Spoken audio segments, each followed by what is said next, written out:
चुनाव को लेकर समाजवादी पार्टी का बूथ स्तरीय कार्यकर्ता सम्मेलन हुआ संपन्न। सपा प्रत्याशी तेज प्रताप यादव ने कार्यकर्ताओं को किया संबोधित। करहल विधानसभा के प्रत्याशी तेज प्रताप ने घर घर से मतदान के समय मतदान करने की अपील की। मैनपुरी के करहल विधानसभा 110 में 13 नवंबर को होने को है उपचुनाव। मैनपुरी से दिनेश चंद्र शाक्र की रिपोर्ट। समाजवादी पार्टी को भारी मतों से चुनाव जिताएंगे और हमारे कार्यकर्ता जो है पूरी तरीके से चुनाव में लगे हुए थे कई महीनों से और मुझे उम्मीद है कि हमारी ये मेहनत जो है वो सफल साबित होगी।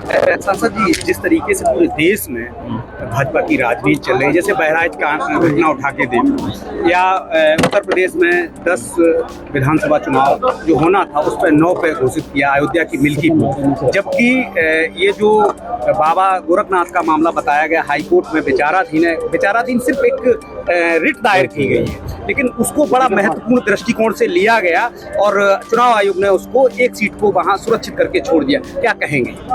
ये पहले तो आपने देखा कि जब प्रधानमंत्री का भाषण हुआ 15 अगस्त को तो एक बड़ी चर्चा हुई कि वन नेशन वन इलेक्शन कराएंगे और उसके कुछ दिन बाद जब चुनाव घोषित होते हैं तो यूपी के चुनाव को, महाराष्ट्र को, इनको अलग कर दिया गया और फिर दोबारा चुनाव घोषणा हुई तो उसमें मिल्कीपुर को अलग कर दिया गया।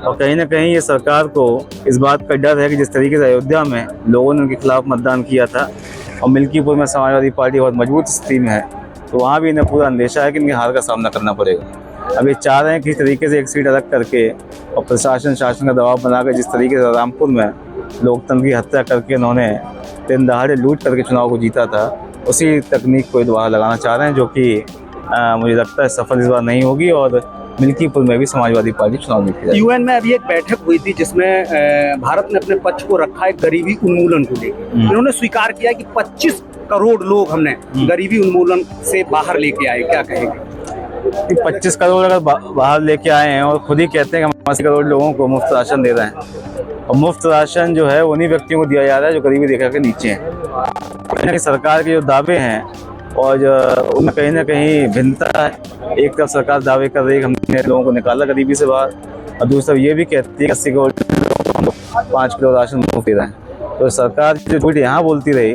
अब यूएन में जाके भी झूठ लगातार बोल रही है। लगातार भारतीय जनता पार्टी के लोग ये बातें कह रहे हैं कि अयोध्या में जो हारे हैं वो उसका बदला अगर लेना है तो करहल से ही मिल सकता है।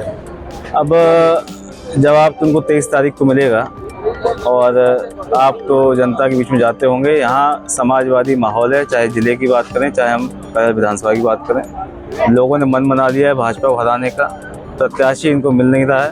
तमाम नामों पर चर्चा हुई और अभी तक प्रत्याशी घोषणा नहीं हुई और जब जनता वोट देगी और जनता मूड बना लेगी तो फिर कोई भी पार्टी या कोई भी उसके आगे ठहर नहीं सकता। बहुजन समाज पार्टी और आजाद समाज पार्टी ने भी अपना प्रत्याशी कर दिया है। क्या लगता है उससे कुछ फर्क पड़ने वाला है? ये राजनीतिक दल सारे हैं, सभी चुनाव लड़ते हैं, सबको अधिकार है और वो अपनी विचारधारा को, अपनी बात को रखेंगे और हम लोग अपनी बात को रखेंगे। और बीजेपी लगातार जो है ना रामपुर की तर्ज पर चुनाव लड़ने की बात कह रही है। तो क्या रामपुर की जो तर्ज है क्या वो लोकतांत्रिक तरीका है या क्या वो ऐसा तरीका है जिसका जिक्र संविधान में या चुनाव आयोग द्वारा किया जाता है? ये पूरी तरीके से अलोकतांत्रिक तरीकों पर आमादा है, लोकतंत्र की हत्या करने में आमादा है। लेकिन समाजवादी पार्टी बड़े बहुमत के साथ करहल ही बल्कि और सीटों पर चुनाव जीत के आएगी और देश पर नतीजे जब आएंगे तो भाजपा को। सांसद जी, निर्वाचन आयोग को शिकायत की है कि बड़ी मात्रा में जो चुनाव हो रहे हैं 9 विधानसभा में कि वोट काटने के लिए लगातार वोट लिस्ट से नाम काटे जा रहे हैं बड़ी संख्या में। लेकिन नाम भी काटे जा रहे हैं और सरकारी अधिकारियों के द्वारा जो एक्टिव लोग हैं, जो मजबूत लोग हैं, उनको धमकाने का भी प्रयास किया जा रहा है। अभी कई जगह से खबर आ रही है कि पुलिस के द्वारा लोगों को अभी से फ़ोन कराए जा रहे हैं और उनको कहीं ना कहीं चुनाव में ना वो पार्टिसिपेट करें, उसके लिए उनको दबाव बनाया जा रहा है। करहल का हम इतिहास उठाकर देख लें, लगातार यहाँ चुनाव होते रहे हैं, समाजवादी पार्टी हमेशा यहाँ से जीती है। क्या मतलब हमेशा जीत की बात होती है, लेकिन इस बार मार्जिन की भी बात चल रही है कि वही मार्जिन रहेगा जीत का जो पिछली बार अखिलेश यादव जी के साथ में था। मार्जिन की बात जो है इस बार की समाजवादी पार्टी के कार्यकर्ता पूरी तरीके से चार्जअप है और अभी मार्जिन की बात करना बहुत जल्दबाजी है, लेकिन निश्चित तौर पर बड़े मार्जिन से समाजवादी पार्टी चुनाव जीतेगी और भाजपा के जो दावे हैं या जो बातें कर रहे हैं उन बातों को जो है करारा जवाब यहाँ की जनता देगी। सांसद जी, सोमवार को नामांकन आपका